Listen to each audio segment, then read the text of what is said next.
Hello बच्चों, कैसे हो आप सब लोग। मैं निहारिका फिर से एक बार आप सब लोगों का स्वागत करती हूँ आपके lecture 15 of the Uday batch में। आई होप आप सब बच्चों की पढ़ाई अच्छे से चल रही होगी, आप सबको सब चीज़ें समझ में आ रही होंगी, आप लोग मस्त होंगे, स्वस्थ होंगे और बढ़िया तरीके से पढ़ाई कर रहे होंगे। प्लस आपके बहुत सारे बच्चों के एग्जाम्स आ रहे होंगे जिनमें बच्चे टर्म 1 का सिलेबस हम लोग काफ़ी हद तक कवर कर चुके हैं। आज की क्लास में बच्चों हम लोग करने वाले हैं हमारा अगला एक टॉपिक, जिस टॉपिक का नाम है ट्रूली ब्यूटीफुल माइंड। ये ट्रूली ब्यूटीफुल माइंड बच्चे एक बहुत खूबसूरत सी स्टोरी है, जैसा उसका टाइटल वैसे ही उसकी स्टोरी है। किनके बारे में ये स्टोरी है बच्चों? एल्बर्ट आइंस्टीन के बारे में। आप सब लोगों ने एल्बर्ट आइंस्टीन का नाम सुना होगा। ये कौन थे? ये बहुत ही पुराने और बहुत ही फेमस साइंटिस्ट हैं बच्चे, जिन्होंने थ्योरी ऑफ रिलेटिविटी या बहुत सारी ऐसी चीज़ें जो हमें आज की फिजिक्स को पढ़ने में हेल्प करती हैं, उन सब चीज़ों से हमें रूबरू कराया था। तो ये चैप्टर है उनकी स्कूल लाइफ के बारे में, उनकी कॉलेज लाइफ के बारे में और उनकी मैरिड लाइफ और उनके आगे की ज़िंदगी के बारे में, कि कैसे उनकी लाइफ में क्या क्या बदलाव आए, उन बदलावों ने हमारी ज़िंदगियों पर कैसे असर डाला, बिकॉज उसका असर हमारी लाइफ में भी है। तो वो कैसे हुआ और वो कैसे अंजाम आया उन सब चीज़ों का, और क्या क्या चीज़ें हमें उनकी लाइफ में एक्सपीरियंस करने को मिली और उनकी लाइफ की क्या क्या चीज़ों का असर हमारे ऊपर आएगा, वो सब हम लोग आज की ही क्लास में देखने वाले हैं। तो आइए बच्चों स्टार्ट करते हैं हमारे आज के लेक्चर को। लास्ट क्लास में हमने ईश्वरान द स्टोरी टेलर नाम का एक सुंदर सा चैप्टर किया था, जिसमें हमारे पास थे ईश्वरान और उनके मास्टर महेंद्र। और हमने इस स्टोरी में ये देखा था कि किस तरीके से ईश्वरान ने एक डरावनी कहानी सुनाई, एक घोस्ट की, जिसकी वजह से महेंद्र इतने डर गए कि जिस जगह पर वो रह रहे थे वो जगह तो उन्होंने छोड़ी, साथ ही साथ जिस जगह पर वो काम करते थे वो भी उन्होंने छोड़ दिया। और आज हम क्या करने वाले हैं? आज हम लोग करने वाले हैं ट्रूली ब्यूटीफुल माइंड, जैसा मैंने बताया है एल्बर्ट आइंस्टाइन के बारे में, एक बहुत खूबसूरत सी स्टोरी। तो आइए बच्चों स्टार्ट करते हैं हमारी आज की क्लास को। तो वो कहते हैं Albert Einstein was born on 14 March 1879। तो एल्बर्ट आइंस्टाइन जो एक बहुत जाने माने साइंटिस्ट है, वो कब पैदा हुए थे बच्चों? याद रखेंगे 14 March 1879 in Germany city of Uloom. ठीक है, कहाँ पर पैदा हुए थे? जर्मनी की एक सिटी थी, जर्मनी का एक शहर था उल्म, वहाँ पर ये पैदा हुए थे। Without any indication that he was destined for greatness. और जब वो पैदा हुए तो उनको देखकर कोई नहीं कह सकता था कि वो इतने बड़े और इतने जाने माने हस्ती बनेंगे, उनकी ग्रेटनेस के लिए लोग उन्हें जानेंगे। जब वो पैदा हुए तो ऐसा कोई भी इंडिकेशन उनको देखकर नहीं लगा। ऑन अ कॉन्ट्रेरी, वो कहते हैं बल्कि उसके अलावा पता है क्या हुआ? उसका बिल्कुल ऑपोजिट हुआ। उनको बचपन में देखकर कोई नहीं कह सकता था या कोई नहीं मान सकता था कि ये बड़े होकर इतने जाने माने हस्ती बनेंगे। His mother thought Albert was a freak। और मम्मी को लगता था कि उनका बेटा जो है वो पागल है। उनको लगता था कि मेरा बेटा तो अनयूजुअल है, उनका दिमाग सही से नहीं चलता है। His head seemed too large। और मम्मी कह रही इतना बड़ा सा सर है, बोलता ढंग से कुछ है नहीं। तो वो अपने बेटे को काफ़ी ज़्यादा अजीब मानती थी। She used to consider her child to be very very weird. ठीक है, अपने बेटे को बहुत ज़्यादा वियर्ड मानती थी। एंड मम्मी तो क्या, दुनिया में किसी को भी विश्वास नहीं था कि एल्बर्ट आइंस्टाइन इतना कुछ कर सकते हैं अपनी ज़िंदगी में। एट द एज ऑफ 2.5, 2.5 साल की एज में एल्बर्ट स्टिल वॉजंट टॉकिंग। 2.5 साल की एज तक आते आते बच्चे बहुत कुछ बोलने लग जाते हैं, पूरे सेंटेंसेस बनाने लग जाते हैं, लेकिन यहाँ तक आते आते भी वो बिल्कुल भी बात नहीं करते थे। When he finally learned to speak, he uttered everything twice। और जब उन्होंने बोलना सीखा, he spoke everything twice। वो हर चीज़ को 2-2 बार बोलते, जैसे हाय, जैसे मेरे को बोलना है hi ma'am how are you, hi ma'am how are you. तो वो इस तरीके से करके बोला करते थे। Einstein did not know what to do with the other children. उनके कोई दोस्त भी नहीं थे, ठीक है, नो फ्रेंड्स, उन्हें पता ही नहीं था दोस्तों के साथ करते क्या है। ठीक है, and his playmates called him brother boring. और उनका एक नाम पड़ा हुआ था ब्रदर बोरिंग। ठीक है, वो कहते थे कि भैया ये तो बहुत बोरिंग सा बच्चा है, तो इसीलिए इनका नाम पड़ गया था brother boring. So the youngster played by him himself most of the time. तो एल्बर्ट आइंस्टाइन के दोस्त ना होने के कारण वो मोस्टली अकेले ही रहते थे और अकेले ही खेलते थे। ही स्पेशली लव्ड मैकेनिकल टॉयज, और उन्हें साइंस की चीज़ें, मैकेनिकल टॉयज, वो जो जिसमें कुछ आपको कुछ लगाना है, कुछ जोड़ना है, ऐसे काम अच्छे लगते थे। Looking at the newborn sister Maja, उनकी जो बहन थी जिनका नाम है माजा, उन्होंने ये तक बोला था चलो ये सब तो ठीक है लेकिन इसके पहिए कहाँ हैं, यानी वो अपनी सिस्टर को भी रोबोट से कंपेयर करते हैं, ठीक है, रोबोट से कंपैरिजन करते हैं, क्योंकि उनका दिमाग चलता ही सिर्फ साइंटिफिक चीज़ों में था, और इतना कि बचपन में जब उनकी बहन हुई तो अपनी बहन को देखकर भी वो ये बोले कि मेरी बहन के पहिए कहाँ हैं। A headmaster once told his father what Einstein chose as a profession wouldn't matter. तो यहाँ पर उनके जो हेडमास्टर थे, यानी जो प्रिंसिपल भी कह सकते हो, स्कूल के प्रिंसिपल ने भी अल्बर्ट आइंस्टाइन के पापा को बोला था कि देखिए आपका बेटा कोई भी प्रोफेशन चुन ले, उसका कोई फ़ायदा नहीं होने वाला, बिकॉज आपका बेटा ऐसा है जो किसी चीज़ में सक्सेसफुल हो ही नहीं सकता, he can not make a success at anything. तो उनके लिए बोला गया ये तो किसी भी चीज़ में सक्सेसफुल हो ही नहीं सकते, ठीक है। यहाँ पर उनको काफ़ी डीमोटिवेट करा गया बचपन से, जब उनके लिए ये बोला गया कि आपका बेटा तो किसी भी चीज़ में सक्सेसफुल हो ही नहीं सकता, आप उन्हें कोई भी करियर ऑप्शन क्यों ना चुनवा लो। Einstein began learning to play violin at the age of 6, क्योंकि पढ़ाई में तो अच्छे थे नहीं, तो मम्मी को लगा कि क्यों ना बेटे को कुछ और एक्टिविटी सिखाई जाए, तो मम्मी ने अपने बेटे को at the age of 6 violin बजाना सिखा दिया। Because his mother wanted him to, he later became a gifted amateur violinist, maintaining the skills throughout his life। उनकी मम्मी चाहती थी कि वो कुछ एक्स्ट्रा एक्टिविटी करे, तो इसीलिए उनको वायलिन सिखाना शुरू कर दिया।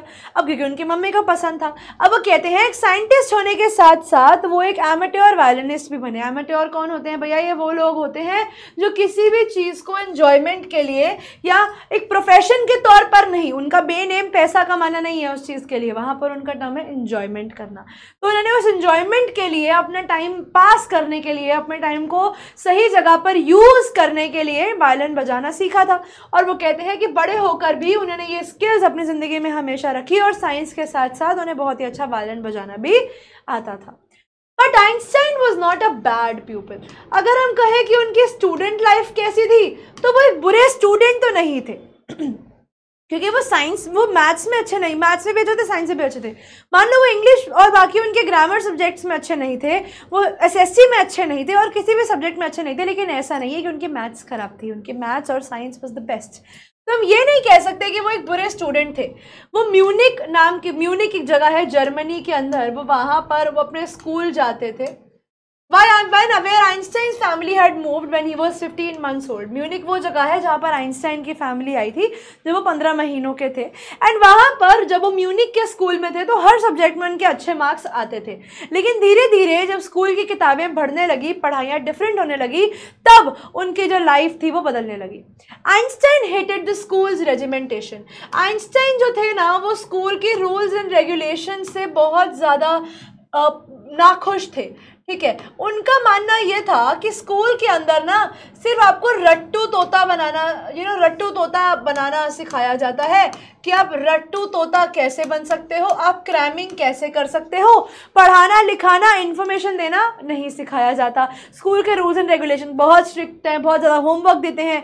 इंसान को बचपन से ना पता था कि मेरे डेवलपमेंट पर कोई काम नहीं हो रहा है, मुझे सिर्फ पढ़ाया जा रहा है और कुछ नहीं कर रहे ये लोग।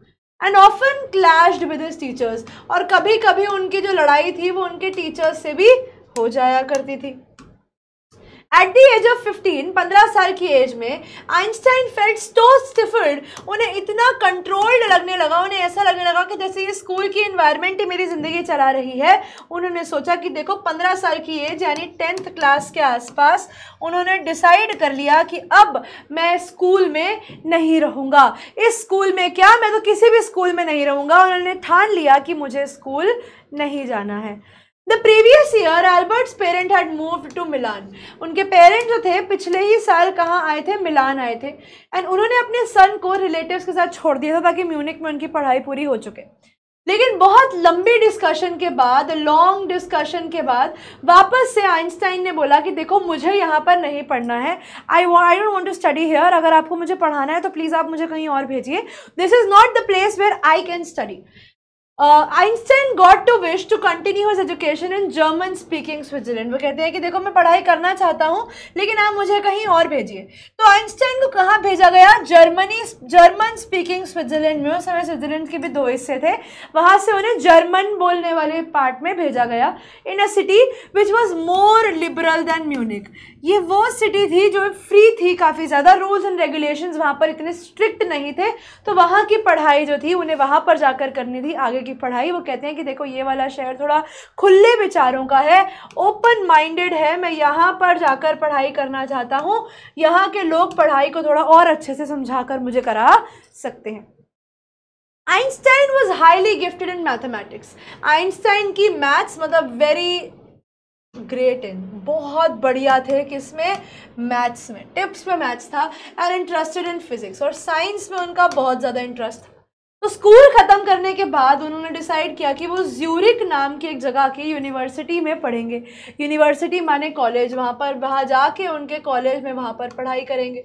But science was not the only thing that appealed to the dashing young man with the walrus mustache। वो कहते हैं लेकिन उस कॉलेज में अकेली साइंस ही ऐसी चीज़ नहीं थी जिसने हमारे एल्बर्ट आइंस्टाइन का दिल लुभाया था। अपील करने का मतलब होता है दिल लुभाना या लुभा जाना, ठीक है, लुभाना।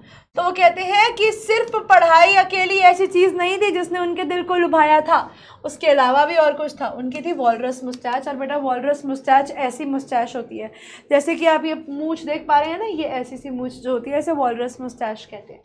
तो वो कहते हैं कि उस समय यंग डैशिंग एल्बर्ट आइंस्टाइन को साइंस के अलावा भी और किसी चीज़ में इंटरेस्ट आया था। अब वो इंटरेस्ट किस में आया था?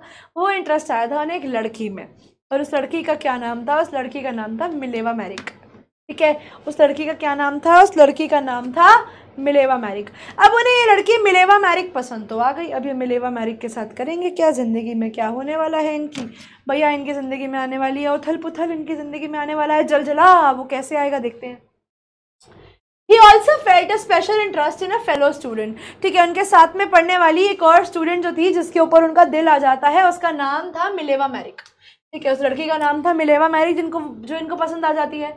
Whom he found to be a clever creature। और वो कहते हैं कि बहुत तेज चंट चर्रार सी एकदम, मुझे मज़ा आ जाता है उस औरत से बात करके। दिस यंग सर्ब, ये सर्ब की थी, ठीक है, सर्बिया की थी, यहाँ पर आती है Switzerland in the university of Zurich पढ़ने के लिए, बिकॉज यही अकेली ऐसी यूरोप की एक यूनिवर्सिटी थी जो विमेन को भी डिग्री लेने की अलाउंस देती थी, जो कहती थी कि हम औरतों को भी बराबर का जो है रिस्पेक्ट देंगे। Einstein saw in her an ally against the Philistines. यहाँ पर आइंस्टाइन को लगता था कि वो उनके जैसी उनके दोस्त हैं, या कह सकते हो कि उनके पार्टनर है अगेंस्ट द फिलिस्टीन्स। फिलिस्टीन्स कौन होते हैं बच्चे? फिलिस्टीन्स बच्चे वो ग्रुप ऑफ पीपल होते हैं, फिलिस्टीन्स होते हैं जो ओपन माइंडेड नहीं होते, ओपन माइंडेड स्टडीज के खिलाफ। ठीक है, ओपन माइंडेड स्टडीज के खिलाफ। तो एल्बर्ट आइंस्टाइन बड़े खुले विचारों के थे। तो ये अब क्या होता है, इनकी बनती नहीं है फिलिस्तीन से। तो क्या होता है, ये जो मिलेवा मैरिक थी, इनको लगता है कि शायद क्योंकि उनको भी फिलिस्तीन्स नहीं अच्छे लगते, तो दोनों के बीच में एक कॉमनैलिटी थी, दोनों के बीच में एक वो था, सिमिलैरिटी थी। तो इसीलिए वो कहते हैं कि हम दोनों में एक सिमिलैरिटी थी, तो हम दोनों की बातें बहुत ज़्यादा बनती थी। Those people in his family and at the university with whom he was constantly at odds। वो लोग जो इनकी एजुकेशन के खिलाफ थे, वो लोग जो उस समय पे इनकी पढ़ाई लिखाई के द काइंड ऑफ स्टडी जो वो लोग कर रहे थे उनके अगेंस्ट थे। तो एल्बर्ट आइंस्टाइन को लगता था कि शायद यही वो मेरी साथी है जो मुझे इन सब चीज़ों में मदद करती है। The couple fail in love. और जब तक वो कॉलेज में थे तो दोनों को प्यार हो जाता है। Letters survive which they put their affections into words. और आज भी हमारे पास इनके लेटर्स हैं जिसमें इन्होंने अपने प्यारों को शब्दों के रूप में लिखा था। Mixing science with tenderness. और वो कहते हैं इनके लेटर्स में साइंस और प्यार का एक बड़ा ही खूबसूरत सा मिश्रण है। एक बार आइंस्टाइन ने लिखा था मिलेवा को, how happy and proud I shall be when we both have brought our work on relativity to a victorious conclusion. वो कहते हैं कि सोचो मैं कितना खुश होऊंगा, मैं 7वें आसमान पे होऊंगा जब तुम और मैं दोनों मिलकर हमारे रिलेटिविटी के काम को विक्टोरियस कंक्लूजन यानी ग्रेट सक्सेस तक ले आएंगे। तो यानी वो खुश होने की भी बातें कर रहे हैं, लेकिन खुश क्यों होंगे? क्योंकि जो काम वो लोग करेंगे साइंस का, वो उन्हें वो प्राउडनेस, वो प्राइड की फीलिंग महसूस कराने में हेल्प करेगा। 1900s में जब वो 21 साल के थे तो एल्बर्ट आइंस्टाइन की यूनिवर्सिटी ग्रेजुएशन पूरी हो गई थी, लेकिन वो अनएम्प्लॉयड थे, यानी वो भी बेरोजगार थे। तो उन्होंने एक टीचिंग असिस्टेंट की तरह थोड़े टाइम तक काम करा, प्राइवेट लेसन्स दिए यानी ट्यूशन्स दी, और फाइनली एक जॉब उन्हें मिल गई 1902 में एज अ टेक्निकल एक्सपर्ट। 2 साल ऐसे कुछ ना कुछ करने के बाद एज अ टेक्निकल एक्सपर्ट उनको जॉब मिल जाती है in a patent office in Bern. Patent office कहाँ होता है बेटा? पेटेंट का मतलब क्या होता है? पेटेंट होता है एक ऐसा डॉक्यूमेंट जिसमें आप कोई भी डिस्कवरी अपने नाम कराते हो, डिस्कवरी टू योर नेम। यहाँ पर वो कहते हैं आप अपने नाम कोई भी डिस्कवरी करा लेते हो। A document which gives the rights to the invention of rights of the invention to inventor. मान लो जैसे अलेक्जेंडर ग्राहम बेल ने टेलीफोन बनाया था, तो आज हम टेलीफोन को किसके नाम से जानते हैं? अलेक्जेंडर ग्राहम बेल के नाम से जानते हैं। क्यों? बिकॉज उन्होंने उस टाइम पे टेलीफोन बनाकर उसके पेटेंट राइट्स ले लिए थे। यानी जब कोई इन्वेंटर कोई चीज़ बनाता है और उसके राइट्स अपने नाम करवा लेता है कि ये चीज़ मैंने बनाई है, ये चीज़ की इन्वेंशन मैंने करी है, उसे कहते हैं पेटेंट राइट्स। तो वहाँ पर ये एक टेक्निकल क्या बने थे? ये वहाँ जाकर एक टेक्निकल एक्सपर्ट बन गए थे, और इनका काम था जो भी डिस्कवरीज इनके पास आती उनको साइन करके देके उनको फाइनल करना होता था। While he was supposed to be assessing other people's invention, Einstein was actually developing his own ideas in secret। वो कहते हैं काम करते समय तो वो बाकी लोगों के इन्वेंशंस को चेक कर रहे होते थे, उसे अप्रूव करने का काम करते थे, लेकिन साथ ही साथ उन्होंने अपनी इन्वेंशंस पर भी काम करना शुरू कर दिया था। He said to have jokingly called his desk drawer, उनका जो केबिन में जो उनका डेस्क ड्रॉर हुआ करता था उसको भी वो बुलाते थे ब्यूरो ऑफ थियोरेटिकल फिजिक्स। ठीक है, उसको भी वो क्या बुलाते थे? Bureau of theoretical physics. बच्चे ब्यूरो का मतलब यहाँ पे ऑफिस होता है। तो वो कहते हैं कि उन्होंने अपने ड्रॉर तक का नाम रखा हुआ था, बिकॉज उस ड्रॉर में उन्होंने अपनी सारी डिस्कवरीज या जो भी चीज़ों पर वो रिसर्च कर रहे थे वो सब उनके उसी ड्रॉर में पड़ा था। One of the famous papers of 1905 जिसमें आइंस्टाइन ने स्पेशल थ्योरी ऑफ रिलेटिविटी की बात करी है, according to which time and distance absolute नहीं है, यानी आप ये नहीं कह सकते वो नॉट रिलेटेबल। वो कहते हैं कि टाइम और क्या दूसरा है? डिस्टेंस। ये दोनों ऐसे नहीं है कि दोनों नॉन रिलेटेबल है, ये दोनों में कहीं ना कहीं कुछ कनेक्शन है। Indeed two perfectly accurate clocks will not continue to show the same time if they come together again after a journey. One of them has been moving to a very fast relative to the other. वो example देकर बताते हैं कि मान लो आपने जब एक जगह से जर्नी शुरू करी, आपके पास 2 घड़ियाँ थी, 2 क्लॉक्स थी, दोनों क्लॉक्स में एक ही टाइम चल रहा था। अब जब आपने अपनी जर्नी खत्म करी तो आपने ये देखा कि एक गाड़ी जो तेज चल रही थी उसका टाइम डिफरेंट चल रहा है, हल्का सा आगे पीछे है, और जो गाड़ी धीरे चल रही थी उसका डिस्टेंस हल्का सा, उसका जो टाइम है वो हल्का सा आगे पीछे है। ऐसा क्यों हुआ? ऐसा इसीलिए हुआ कि जितनी तेज गाड़ी चलती है उतना ही तेज आपका टाइम भी चलता है। डिस्टेंस और टाइम दोनों एक दूसरे से रिलेटेड होते हैं। तो वो कहते हैं कि अगर आप 2 बिल्कुल सेम टाइम वाली घड़ियों को एक साथ टाइम देखोगे और उसके बाद दोनों ने एक बराबर की जर्नी कवर करी होगी, उसके बाद टाइम देखोगे, तो आप ये नोटिस करोगे कि जो तेज चलने वाली घड़ी है उसका टाइम डिफरेंट होगा एज कंपेयर टू उस घड़ी से जो धीरे वाले व्हीकल में थी। From this followed the world's most famous formula जो डिस्क्राइब करता है the relationship between mass and energy, जिसका नाम है E = mc²। ठीक है, ये दुनिया का one of the most famous formula है E = mc², यानी energy is equal to mass का square. In the mathematical equation, E stands for energy and m stands for mass and c stands for speed of the light in vacuum.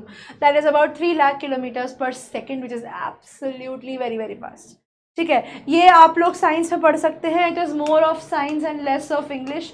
तो exactly I won't be explaining this in detail, ये आप लोगों को science में पता लग ही जाएगा। While Einstein was solving most difficult problems in physics, his private life was unraveling. अब वो कहते हैं जब आइंस्टाइन दुनिया की सबसे डिफ़िकल्ट प्रॉब्लम्स को सॉल्व करने में लगे थे, उनकी खुद की ज़िंदगी जो थी वो फेलियर के दौर पर थी। करियर में जहाँ पर वो सक्सेस की ओर बढ़ रहे थे, उनकी पर्सनल लाइफ फेलियर की ओर बढ़ रही थी। एल्बर्ट को मिलेवा से शादी करनी थी उनकी स्टडीज़ ख़त्म करने के बाद, लेकिन उनकी जो मम्मी थी उनका कहना था कि नहीं, मैं तुम्हारी शादी मिलेवा से नहीं कराऊंगी, क्योंकि उनका कहना यह था कि पहली चीज़ तो देखो मिलेवा तुमसे 3 साल बड़ी है, ठीक है, एंड वो तुमसे क्लेवर भी ज़्यादा है, तो तुम कोई डिस्कवरी करो कि क्या पता वो तुम्हारा क्रेडिट ले जाए। तो मम्मी बिल्कुल अगेंस्ट थी मिलेवा और एल्बर्ट की शादी के। She thought Mileva, who was 3 years older than her son, was too old for him. उनका कहना था कि 3 साल बड़ी है तुमसे, बहुत बड़ी लड़की है, इतनी बड़ी लड़की से मैं तुम्हारी शादी नहीं कराऊंगी। She was bothered by मिलेवा's intelligence. वो काफ़ी टेंस थी मिलेवा की इंटेलिजेंस से। उनको ये लगता था कि मिलेवा कुछ ज़्यादा ही ओवर स्मार्ट है यहाँ पर। उनके हिसाब से जो मिलेवा थी वो बहुत ही ओवर स्मार्ट थी, और उनको ये लगता था कि कहीं ये मेरे बेटे को अपने चंगुल में ना फंसा ले। She is a book like you, her mother said, and Einstein put the wedding of. तो उनकी मम्मी ने बोला कि वो बिल्कुल तुम्हारे जैसी किताबी कीड़ा है, मैं ऐसे लोगों को घर में नहीं झेल सकती, क्या पता वो तुम्हारा ही पागल बनाकर चली जाए। तो आइंस्टाइन ने प्रेशर के अंदर आकर, अंडर प्रेशर आकर अपनी मम्मी के शादी तोड़ दी, लेकिन दिल तो उनका अभी भी मिलेवा पर ही था। लेकिन फाइनली वो लोग शादी करते हैं जनवरी 1903 में, और उनके 2 बच्चे भी हो जाते हैं। लेकिन शादी के कुछ साल बाद जो उनकी मम्मी ने बोला वही हुआ, वो शादी फॉल्टर करने लगी, यानी वो शादी वीक होने लगी, दोनों के रिलेशंस अच्छे नहीं रहे। Mileva was losing her intellectual ambition. Mileva का कहना यह था कि देखो मेरी ज़िंदगी हो गई है घर की गाय की, मैं अपना पढ़ाई लिखाई नहीं कर पा रही हूँ, मैं अपना इंटेलेक्चुअल एम्बिशन फॉलो नहीं कर पा रही हूँ, यानी मैं करियर पे ध्यान नहीं दे पा रही हूँ, करियर नॉट मेंटेन्ड। वो कहते हैं कि देखो भैया तुम्हारे घर में तुम्हारे बच्चे पालने की वजह से मेरा करियर दाव पे लग रहा है, और मैं एक अनहैप्पी हाउसवाइफ में बदलती जा रही हूँ, और मेरी ज़िंदगी एक अनहैप्पी हाउसवाइफ के तौर पर मैं देखना नहीं चाहती। तो इसीलिए बहुत ज़्यादा लड़ाई झगड़ों के बाद कपल फाइनली डाइवोर्स ले लेता है 1909 में, यानी 16 साल शादी के बाद उनका डाइवोर्स हो जाता है। उसके बाद आइंस्टाइन ने अपनी कज़न, अपनी बहन एल्सा से शादी कर ली उसी साल, ठीक है, यानी अल्बर्ट आइंस्टाइन बहुत जल्दी मूव ऑन कर गए। Einstein's new personal chapter coincided with the rise to the world fame. अब वो कहते हैं इसके बाद जो उनकी थ्योरीज आई, उनकी ज़िंदगी के जो नए नए चैप्टर्स, यानी नए नए डिस्कवरीज जो उन्होंने करी, वो अब उन्हें वर्ल्ड फेम की तरफ ले गए। 1915 में उन्होंने अपने जनरल थ्योरी ऑफ रिलेटिविटी को पब्लिश किया, जो आज तक जानी जाती है, जिसने हमें एक नई इंटरप्रिटेशन दी थी ग्रेविटी की, ठीक है, जहाँ पर हमें एक न्यू अंडरस्टैंडिंग मिली थी ग्रेविटी के बारे में, गुरुत्वाकर्षण के बारे में अंडरस्टैंडिंग, ठीक है, जहाँ पर हमें क्या पता लगा था, हमें ग्रेविटी के बारे में, गुरुत्वाकर्षण के बारे में उन्होंने एक नई थ्योरी दी। और उसके बाद जो थ्योरी उन्होंने दी वो टेस्ट कहाँ पे करी गई, वो 1919 का एक ग्रहण था, एक्लिप्स ऑफ द सन, यानी एक सूर्य ग्रहण आया, और उस सूर्य ग्रहण के टाइम पर 1919 में उनकी इस थ्योरी को चेक किया गया, और जब वो थ्योरी को लगाया गया उस ग्रहण के टाइम पर, तो वो देखा गया कि वो बिल्कुल एक्यूरेट है, बिल्कुल करेक्ट है, और यानी वहाँ से ये पता लग गया कि अल्बर्ट आइंस्टाइन जो भी चीज़ देते हैं उसमें बहुत ज़्यादा मेहनत पीछे उनकी छुपी हुई है। Albert had correctly calculated in advance the extent to which the light from fixed stars would be deflected through the sun's gravitational field. उन्होंने अपनी उस थ्योरी ऑफ रिलेटिविटी में बताया था कि जब ग्रहण लगेगा तो ग्रहण लगने की वजह से जो बाकी स्टार्स की लाइट है वो किस तरीके से अर्थ के सरफेस को टच करके डिफ्लेक्ट करेगी, यानी वो आकर टच करके किस तरीके से वापस रिफ्लेक्शन में जाएगी, ठीक है। The newspaper proclaimed his work as a scientific revolution, और जब वो चेक करा गया और जब सब कुछ सही निकला तो न्यूज़पेपर्स ने उनकी रिपोर्ट को साइंटिफिक रेवोल्यूशन का नाम देकर उनको बहुत ज़्यादा वर्ल्ड फेम दे दिया, और दुनिया में सब लोग अल्बर्ट आइंस्टाइन को जानने लगे। आइंस्टाइन को नोबेल प्राइज मिलता है फिजिक्स के लिए 1921 में, एंड वहाँ पर he was showered with honours, यानी उनको बहुत ज़्यादा रिस्पेक्ट मिली सोसाइटी में, and invitations from all over the world, उनको दुनिया के हर कोने में बुलाया गया स्पीचेस के लिए, and loaded by the press, यानी अप्रिशिएटेड, और दुनिया में हर जगह पर इनकी वाहवाही ही हो रही थी, बिकॉज वो चीज़ें जो अभी तक दुनिया के लिए मिस्ट्री थी वो सब धीरे धीरे करके अल्बर्ट आइंस्टाइन ने लोगों के सामने रखना शुरू कर दिया था। When the Nazis came to power in Germany in 1933, उस समय पे 1930 बचा आ गया था जब हिटलर हमारे जर्मनी में आ गया था, तो वो बताते हैं 1933 तक जब उनका दबदबा बहुत ज़्यादा बढ़ गया तो आइंस्टाइन को रियलाइज़ हुआ कि अब मैं जर्मनी में इससे ज़्यादा समय नहीं रह सकता। वरना शायद मैं भी मारा जाऊंगा। तो आइंस्टाइन मूव कर जाते हैं यूनाइटेड स्टेट्स, ठीक है। तो वो यूएस से अमेरिका पहुंच जाते हैं, वो अमेरिका पहुंच जाते हैं। 5 years later, the discovery of nuclear fission in Berlin had American physicists in an uproar. आप लोगों ने अगर ओपेनहाइमर देखी होगी तो आप लोगों को आइडिया होगा कि सबसे पहले बर्लिन में, बर्लिन बच्चे क्या है, जर्मनी की कैपिटल है, तो न्यूक्लियर फिजन जर्मनी में डिटेक्ट कर लिया गया था। न्यूक्लियर फिजन होता है जब इन हमारे जो न्यूक्लियस होता है हमारे किसी भी एटम का, उसको ब्लास्ट करोगे तो वो एटमॉस्फेरिक कंडीशंस की वजह से उसका जो ब्लास्ट है वो ऑटोमेटिकली होता रहेगा। तो यानी जो न्यूक्लियस है वो बर्स्ट करता रहेगा और वो एक चेन रिएक्शन कॉज करेगा। चेन रिएक्शन यूज किया जाएगा एटॉमिक बॉम्ब में, और एटॉमिक बॉम्ब फटेगा तो आप लोगों ने देखा है कि हिरोशिमा नागासाकी में क्या हुआ है। तो पहली बार जब न्यूक्लियर फिजन की बात बर्लिन में की जा रही थी और ये बात जब अमेरिका तक पहुंचती है कि जर्मनी के अंदर बम बनाने की बात हो रही है या वहां पर न्यूक्लियर फिजन डिटेक्ट हो गया है, यानी चेन रिएक्शन डिटेक्ट हो गया है, तो उनके मन में भी एक अपरोर, यानी उनके मन में भी एक एंग्जाइटी थी कि वहां पर अगर उन्होंने कुछ वेपन बना लिए या कुछ ऐसा कर लिया तो हमारे लिए प्रॉब्लम हो जाएगी। Many of them had fled from fascism, वहाँ पर जो हिटलर का रूल था बहुत सारे लोग वहाँ से उस रूल को छोड़कर आए थे और उनको इसी चीज़ का डर था कि अगर ये ऐसे वेपन्स बन गए तो हिटलर तो दुनिया में तबाही मचा देगा। Just as Einstein had and now they were afraid Nazis would build and use it for an atomic bomb. Einstein भी उन्हीं लोगों में से एक थे जो हिटलर के डर से वहां से आ गए थे और उनको इस चीज़ का डर था कि हम नाजीज वर्ल्ड पावर में आने के लिए क्या करेंगे, उस फिजन के प्रोसेस को यूज़ करेंगे एटॉमिक बॉम्ब बनाने के लिए।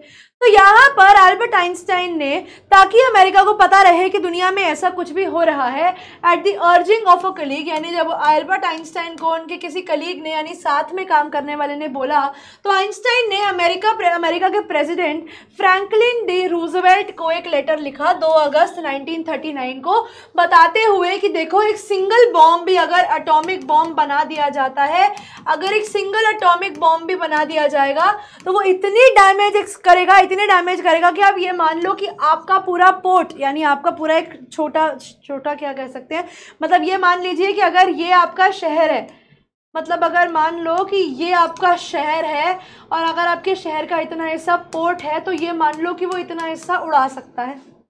वो कहते हैं कि जो न्यूक्लियर अटैक अगर हुआ तो वो इतना हिस्सा उड़ा सकता है, तो क्या आप लोग इतनी प्रॉब्लम झेल पाएंगे? तो जब ये लिखा जाता है वो कहते हैं पूरा पोर्ट एक ही बारी में उड़ जाएगा और उसके साथ साथ कुछ आसपास के एरियाज को भी नुकसान पहुंचेगा। तो जब ये इन्फॉर्मेशन रूजवेल्ट तक जाती है कि इतना ज़्यादा डिस्ट्रक्शन हो सकता है दुनिया में, तो उन्होंने क्या किया, उन्होंने अपना बॉम्ब बनाया और हिरोशिमा नागासाकी में ड्रॉप कर दिया। अब सवाल आता है कि मैम जब लड़ाई तो बर्लिन की थी तो हिरोशिमा नागासाकी में क्यों ड्रॉप किया? तो बच्चे हिरोशिमा नागासाकी में इसीलिए ड्रॉप किया था बिकॉज उस समय पे जापान ने अमेरिका के पर्ल हार्बर पर अटैक किया था। वर्ल्ड वॉर चल रहा था उस समय, वर्ल्ड वॉर 2 चल रहा था। तो उस समय जापान ने क्या किया था, अमेरिका के पर्ल हार्बर पर अटैक कर दिया था। तो अमेरिका वाज लाइक कि भैया मेरी क्या दिक्कत थी, मुझसे क्या प्रॉब्लम थी, मेरे यहाँ क्यों अटैक किया? तो जापान से पर्ल हार्बर का बदला लेने के लिए अमेरिका ने क्या किया था, इनके ऊपर बॉम्ब ड्रॉप कर दिया था।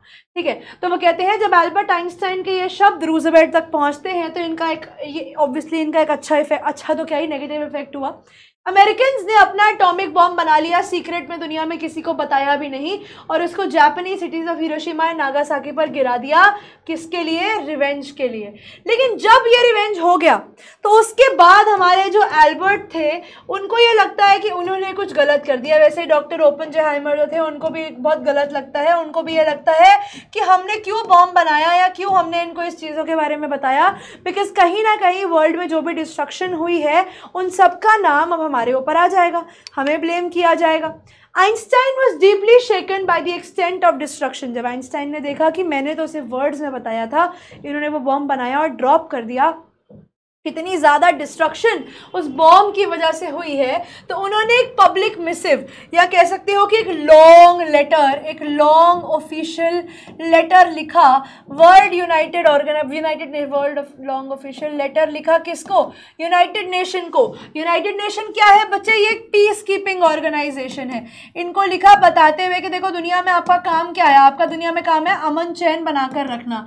तो हम आपको बता रहे हैं कि अमेरिका ने जो किया है वो गलत किया है और उन्होंने बोला कि अगर इसी तरीके से अमेरिका ने बॉम्ब बनाया, अमेरिका के बाद कोई और कंट्री बॉम्ब बनाएगी और वो किसी और के ऊपर गिरा देगी तो उससे क्या होगा, वर्ल्ड में डिस्ट्रक्शन हो जाएगी। तो वो कहते हैं कि मैं कहता हूँ एक वर्ल्ड गवर्नमेंट बना लो, जिस तरीके से देश की गवर्नमेंट होती है वैसे एक वर्ल्ड गवर्नमेंट होगी, तो ऐसी चीज़ें, ऐसी बड़ी बड़ी डिस्ट्रक्शन जिसे हम कहते हैं मास डिस्ट्रक्शन, उसे रोका जा सकता है, वो हम प्रिवेंट कर सकते हैं, उससे हम अपने आप को बचा सकते हैं। Unlike the letter to Roosevelt, this one made no impact. अब जब अपना काम हो गया तो अपना काम बनता, भाड़ में जाए जनता। तो यहाँ पर जब रूजवेल्ट को लेटर लिखा तो एटॉमिक बॉम्ब बना के फोड़ भी दिया, लेकिन जब ये चीज़ों को पीस के लिए बात करी तब उस लेटर का कोई भी इम्पैक्ट नहीं हुआ। ओवर द नेक्स्ट डिकेड, यानी अगले 10 सालों के लिए अल्बर्ट आइंस्टाइन ने पीस के लिए लड़ाई करना शुरू किया। अब यहाँ से वो साइंस से हट के अब पॉलिटिक्स में आ गए, agitating for an end to arms buildup. और यहाँ पर उन्होंने प्रोटेस्ट किया कि ये जो आर्म्स बिल्डअप है, यानी ये जो आपके पास वेपन कलेक्शन है, ये जो आप कंट्री वेपन्स बना कर इकट्ठे करी जा रही है, इसको रोक दो, वरना दुनिया में बहुत ज़्यादा बड़ी वॉर हो जाएगी। और उन्होंने कैंपेन करना स्टार्ट किया फॉर पीस एंड डेमोक्रेसी। उन्होंने बोला दुनिया में अमन शांति और लोकतंत्र लाओ, वही इस दुनिया को बचा सकता है। और यहाँ पर आकर बच्चे ये चैप्टर हो जाता है ख़त्म। When Einstein died in 1995 at the age of 76, he was celebrated as a visionary, यानी आप कह सकते हो a person who thinks for future। तो जब वो a person who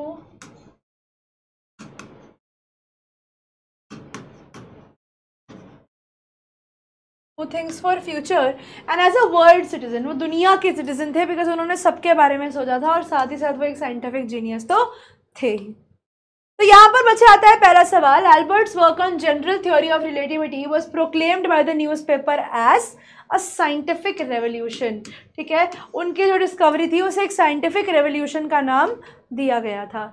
आइंस्टाइन की मदर को किसकी इंटेलिजेंस से दिक्कत थी? तो उन्हें दिक्कत थी मिलेवा की इंटेलिजेंस से। क्यों? क्योंकि पहली चीज़ तो वो उनसे 3 साल ओल्डर थी, वो उनके बेटे से 3 साल बड़ी थी। ऑप्शन नंबर ए आपके क्वेश्चन का सही आंसर होगा। अगला सवाल बचे, at what age did Einstein pass away? I hope आप लोगों ने पॉज कर लिया होगा। 76 was the age when he passed away. Option B आपके क्वेश्चन का सही जवाब होगा। अगला सवाल देखते हैं, in which subject did Einstein receive Nobel prize? Nobel prize कौन से सब्जेक्ट के लिए मिला था? पहली चीज़ तो मिला था बच्चों ने फिजिक्स के लिए, और कब मिला था? जब उन्होंने general theory of relativity publish करी थी। General theory of relativity. ठीक है, ऑप्शन नंबर ए आपके क्वेश्चन का सही जवाब है। अगला सवाल, Einstein was deeply shaken by the destruction caused by world war. World war सुना था, नहीं हुआ था, लेकिन जो एटॉमिक एक्सप्लोजन हुआ था जापानीज सिटीज़, और कौन सी 2 सिटीज़ थी? हिरोशिमा और नागासाकी। ठीक है, कहाँ पे हुआ था? हिरोशिमा में हुआ था और नागासाकी में हुआ था। ऑप्शन नंबर बी आपके क्वेश्चन का ऑप्शन नंबर बी आपके क्वेश्चन का सही जवाब होगा। आगे देखते हैं, when did Einstein have his second marriage? उन्होंने अगले ही साल, उनकी पहली शादी हुई थी 1919 में, उनका डाइवोर्स हो गया था, और उसी साल उन्होंने अपनी सिस्टर एल्सा से शादी कर ली थी। तो कौन से साल में हुई थी? 1919 में शादी हुई थी बच्चे। ऑप्शन नंबर ए आपके क्वेश्चन का सही जवाब होगा। अगला सवाल बच्चे आप लोगों का होमवर्क होगा, आइंस्टाइन की शादी कब हुई आप लोग बताएंगे। And last second last question, whom did Albert want to marry after his studies? तो हमें इसका आंसर पता है, उन्हें मिलेवा, उनका पूरा नाम क्या था? उनका पूरा नाम था मिलेवा मैरिक। ठीक है, मैरी नहीं है, मैरिक है, याद रखेंगे। ऑप्शन बी आपके क्वेश्चन का सही जवाब है।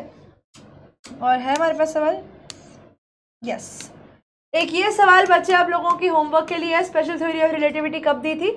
Both Einstein and his beloved worked on what? Gravity, laws of motion या रिलेटिविटी? तो उन दोनों ने काम किया था बच्चे रिलेटिविटी के ऊपर, और वो कहते हैं जब हमारी रिलेटिविटी की थ्योरीज पब्लिश होंगी तो we will celebrate in a victorious conclusion. Option number C आपके क्वेश्चन का सही जवाब था। आई होप बच्चों आप सब लोगों को ट्रूली ब्यूटीफुल माइंड सही तरीके से समझ में आ गया होगा। ये स्टोरी थी किसके बारे में? ये स्टोरी थी एल्बर्ट आइंस्टाइन के बारे में, जिसमें हमने क्या देखा? जिसमें देखा हमने उनके बचपन से लेकर उनकी पूरी लाइफ को, कि कैसे उनकी मम्मा ने बोला था कि शादी मत करो मिलेवा से, लेकिन फिर भी करी। आफ्टर 16 ईयर्स ऑफ मैरिज वो शादी टूट जाती है, and the next year he marriage his cousin.